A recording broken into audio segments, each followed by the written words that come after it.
الله الرحمن الرحيم يا أيها الناس اعبدوا ربكم الذي خلقكم والذين من قبلكم لعلكم تتقون الذي جعل لكم الأرض فراشا والسماء بناء وأنزل من السماء ماء فأخرج به من الثمرات رزقا لكم فلا تجعلوا لله أندادا وأنتم تعلمون وإن كنتم في ريب مما نزلنا على عبدنا فأتوا بسورة من مثله وادعوا شهداءكم من دون الله إن كنتم صادقين صدق الله العظيم. ابھی جن آیات کی تلاوت کی گئی ہے یہ پہلے پارے سورہ بقرہ کے تیسرے رکوع کی ابتدائی آیتیں ہیں. اس سے پہلے جو رکوع گزرا ہے اس کے اندر اللہ سبحانہ و تعالیٰ نے منافقوں کا حال ذکر فرمایا اور کل گزشتہ ہم اس کے اندر منافقوں کی جو حالت بتلائی گئی اس سے کچھ ہم نے نصیحتیں سنی. آج بھی کچھ نصیحتیں، اس کے بعد ہم آج کا رکوع شروع کریں گے. اللہ تعالیٰ نے منافقوں کی ایک حالت یہ بھی بتلائی کہ ایک تو بعض کٹر منافق تھے جو دل کے اندر کفر اور نفاق کو چھپائے رکھے تھے. بعض منافقین ایسے تھے جب تک ان کو سکون ملا، خوشیاں ملی، مال غنیمت ملا، جب تک وہ سکون چین سے رہے تو وہ اسلام پر عمل کرتے رہے اور اسلام کو مانتے رہے. لیکن جیسا ہی کوئی تکلیف ان کو پہنچی، کوئی غم ان کو آیا، جب کوئی پریشانی ان کو لاحق ہو گئی تو اس وقت انہوں نے اسلام کو چھوڑ دیا، انہوں نے کفر کا راستہ اختیار کیا. تو یہاں پر ہمارے لیے کیا نصیحت ہے؟ ہمارے لیے ایک بڑی نصیحت یہ ہے کہ ہم ایسے منافقوں کی یہ بری خصلت کو ہرگز نہ اپنائیں، کیونکہ بعض میں ایسے مسلمان پائے جاتے ہیں جب تک سکون میں رہیں گے اللہ کا ذکر کرتے ہیں، اللہ کی عبادت کرتے ہیں. جب تک کاروبار چلتا رہے گا، جب تک جاب چلتی رہے گی، جب تک ہم خوش رہیں گے، اولاد ملے گی، جب تک ہم سکون میں رہیں گے تب تک ہم اللہ کو یاد کرتے ہیں. لیکن جب جاب چلے جاتی ہے، کاروبار برابر نہیں چل پاتا، یا پھر کوئی تکلیف کا مرحلہ آ جاتا ہے یا کوئی بیماری آ جاتی ہے تو بعض ہمارے اندر ایسے بھی مسلمان پائے جاتے ہیں جو اپنے ایمان کا سودا کر بیٹھتے ہیں، یعنی اللہ کی عبادت سے دور بھاگتے رہتے ہیں، اللہ رب العزت کی صحیح طور پر عبادت نہیں کرتے، یعنی اپنے ایمان کو کمزور کر بیٹھتے ہیں. تو یہ چیز ہم کو درست کرنا ہے، اپنی اصلاح کرنی ہے، یہ منافقوں کی بری خصلت کو اپنے اندر سے ختم کرنا ہے، یہ ذہن بنا لینا ہے، یہ پورا مکمل یقین رکھنا ہے کہ ہر صورت میں، چاہے میں خوشی کے حالت میں ہوں یا کوئی غم مجھ پر طاری ہو جائے، جب مجھ کو سکون ملے یا میں کسی پریشانی میں ہوں، ہر صورت میں اللہ کی عبادت کرتا رہوں گا، اللہ کو یاد کرتا رہوں گا اور مضبوطی کے ساتھ ایمان پر قائم رہنا ہے. اب کیونکہ انسان کے اوپر ہر وقت خوشیاں نہیں رہتی، ہر وقت اس کے اوپر خوشیاں اور سکون اس کو نصیب نہیں ہوتا، کسی نہ کسی وقت کوئی مصیبت کا سامنا کرنا پڑ سکتا ہے. تو ہم کو صحابہ کی زندگی سے سبق لینا ہے کہ کس طرح سے جب وہ ایمان لے آئے تو کفار مکہ نے کتنا ستایا، کس طرح سے ان کے ساتھ سازشیں رچی گئی، لیکن وہ صحابہ اپنے ایمان پر ثابت قدم رہے اور ان مصیبتوں کا ڈٹ کر مقابلہ کیے. تو اب ہم ہندوستان میں رہتے ہیں، ہمارے اوپر بھی طرح طرح کی طرف سے کہیں نہ کہیں مصیبتیں آتی رہتی ہیں. NPR NRC کے ذریعے سے بھی ہم کو یہ تنبیہ کی گئی ہے، تو ہم ان چیزوں سے ہرگز نہ گھبرائیں، چاہے وہ NPR ہو یا NRC ہو، کوئی بھی قسم کا قانون ہمارے خلاف بنایا جائے تو کسی بھی صورت میں ہم کو اپنے ایمان کا، اپنے اپنے ایمان کا سمجھوتا نہیں کرنا ہے، اپنے ایمان کو نہیں بیچنا ہے، ہم کو کوئی دوسرا مذہب ہرگز ہرگز ہرگز اختیار نہیں کرنا ہے، بلکہ اللہ نے جو ایمان کی دولت دی ہے اس پر مرے دم تک قائم رہنا ہے، کچھ بھی ہو جائے، ہماری جان چلی جائے یا ہماری اولاد کو قربان کر دیا جائے یا ہمارا مال لوٹ لیا جائے، کچھ بھی ہو جائے ہمارے ساتھ، لیکن ہم مرتے دم تک ایمان کی حالت میں قائم رہیں گے۔ یہ ہم کو پورا مکمل یقین رکھنا ہے اور اسلام پر عمل کرنا ہے اور اس پر ثابت قدم رہنا ہے۔ تو اب یہاں تک جو واقعات ذکر کیے گئے، اللہ رب العزت نے نیک اور بد، اچھے اور برے لوگوں کا تذکرہ فرمایا۔ ابتدا میں اللہ نے اپنی کتاب کا ذکر فرمایا کہ یہ کتاب ہر طرح کے شک و شبہے سے پاک ہے، پرہیزگاروں کی صفات بتلائی اور ان کا رزلٹ بھی بتا دیا کہ یہ کامیاب لوگ ہیں۔ پھر کفار اور منافقوں کی حالت بتلائی کہ کس طرح سے یہ اللہ کے غضب کے مستحق بن گئے، کس طرح سے اللہ کو انہوں نے ناراض کیا، تو اللہ تعالیٰ نے ان کو کس طرح کے عذاب کے لیے ان کو تیار کر دیا ہے، کس طرح سے ان کے لیے عذاب تیار کر رکھا ہے۔ اب اس کے بعد اللہ تعالیٰ اب ہم کو اپنی عبادت کی طرف توجہ دلا رہا ہے۔ پہلے تو اچھی اور بری چیز ہم کو بتلا دی، اب اختیار دے دیا، اب یہاں پر ہم کو توجہ دلائی جا رہی ہے، کیونکہ انسان کو اللہ نے مجبور نہیں بنایا ہے، انسان کو اللہ نے مجبور ہرگز نہیں بنایا ہے، اب جس کی مرضی جو چاہے کرے، لیکن اللہ نے ایمان کی دولت دی ہے، ہم کو اچھا راستہ ہی اختیار کرنا ہے، غلط راستے پر نہیں جانا ہے۔ اب آئیے اللہ رب العزت جو ہم کو حکم دے رہا ہے اس کو بھی سن لیں کہ اللہ تعالیٰ کا فرمان ہے کہ یا ایھا الناس اعبدوا ربکم الذی خلقکم والذین من قبلکم لعلکم تتقون، یعنی اے لوگو اپنے اس پروردگار کی عبادت کرو جس نے تم کو پیدا کیا اور ان لوگوں کو بھی جو تم سے پہلے گزر چکے ہیں، تاکہ تم پرہیزگار بن جاؤ۔ الذی جعل لکم الارض فراشا والسماء بناء، یعنی وہ پروردگار ایسا ہے جس نے تمہارے لیے زمین کو فرش اور آسمان کو چھت بنایا۔ وَأَنزَلَ مِنَ السَّمَاءِ مَاءً فَأَخْرَجَ بِهِ مِنَ الثَّمَرَاتِ رِزْقًا لَكُمْ، اور آسمان سے پانی برسا کر تمہارے کھانے کے لیے طرح طرح کے میوے پیدا کیے۔ فَلَا تَجْعَلُوا لِلَّهِ أَنْدَادًا وَأَنْتُمْ تَعْلَمُونَ، تو کسی کو اللہ کا ہمسر اور شریک نہ بناؤ حالانکہ تم خوب جانتے ہو کہ اس جیسا کوئی بھی نہیں۔ یہاں پر اللہ سبحانہ و تعالیٰ نے یا ایھا الناس کے لفظ کے ساتھ مخاطب فرمایا انسانوں کو۔ اس کے متعلق یہ بات بھی ذکر کی گئی ہے کہ یا ایھا الناس ہم کو قرآن کریم میں کہیں ملتا ہے تو کہیں یا ایھا الذین آمنوا کا لفظ ملتا ہے، یعنی کہیں عام اللہ رب العزت نے خطاب فرمایا اور کہیں خاص کہ اے ایمان والو، اس طرح کا لفظ۔ اب یہاں پر جو بات ذکر کی گئی ہے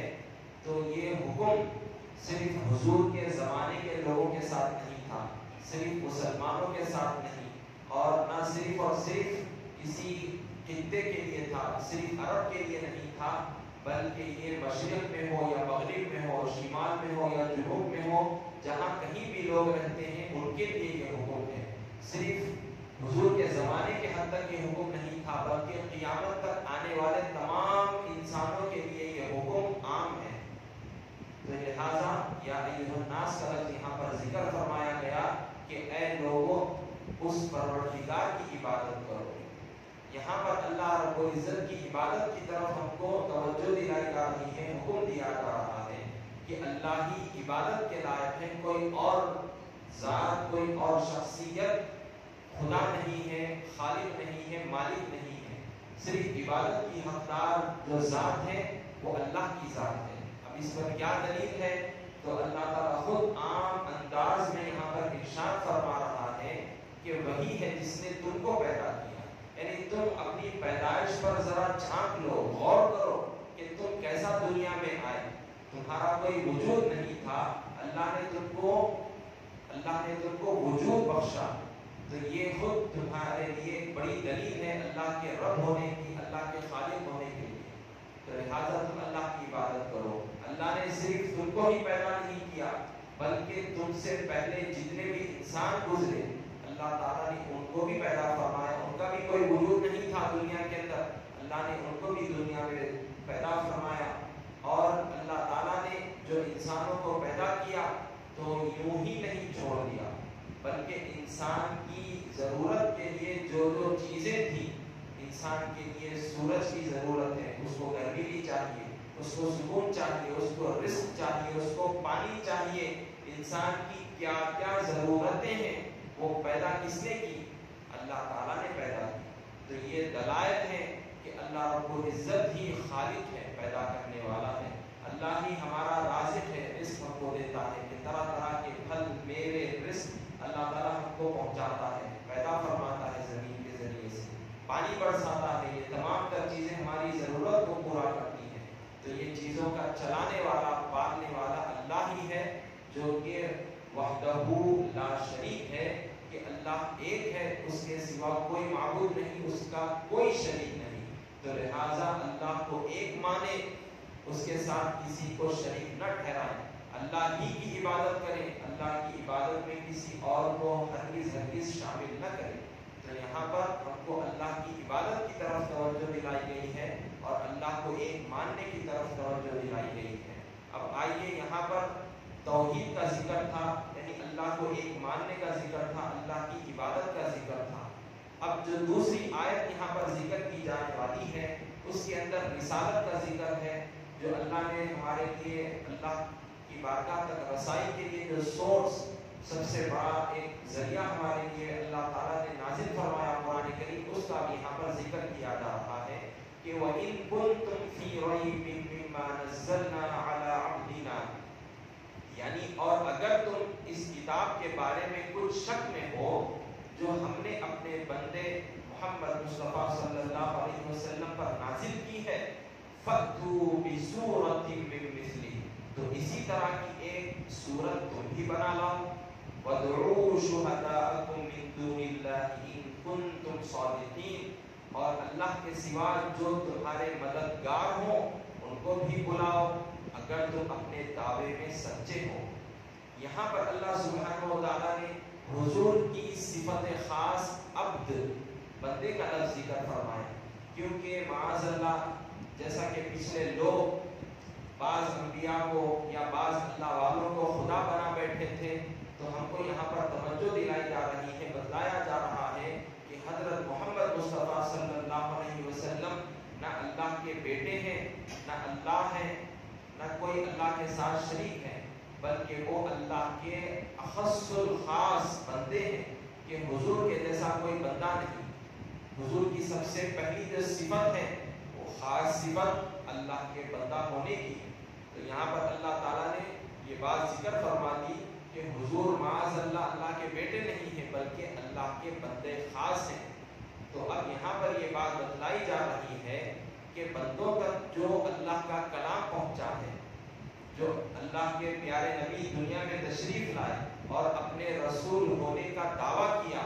کہ حضرت محمد مصطفیٰ صلی اللہ علیہ وسلم نے لوگوں کو بتایا کہ میں اللہ کا رسول ہوں. تو اس بات پر کہ حضور کے سچے ہونے پر کیا دلیل, تو یہاں پر یہ بات ذکر کی گئی کہ اللہ تعالیٰ نے اپنے کلام کو نازل فرمایا قرآن کریم, جو کہ حضور کے رسول ہونے پر ایک بہت بڑی دلیل ہے. حضور کے معجزات میں سے ایک بہت بڑا معجزہ ہے قرآن کریم, کہ حضور صلی اللہ علیہ وسلم نے اپنے رسول ہونے پر جو دلیل پیش فرمائی, اللہ کے کلام کو لوگوں تک پہنچایا, تو یہی چیز سب سے بڑی دلیل ہے. اور یہ کلام حضور کا بنایا ہوا نہیں ہے, نہ کسی انسان کا بنایا ہوا کلام ہے قرآن کریم, بلکہ یہ کلام اللہ کا کلام ہے,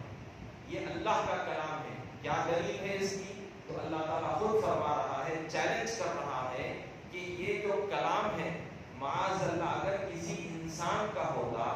کسی انسان کا بنایا ہوا ہوتا, تو تمہارے اندر بھی یہ طاقت صلاحیت ہوگی کہ تم اس کا مقابلہ کر سکتے.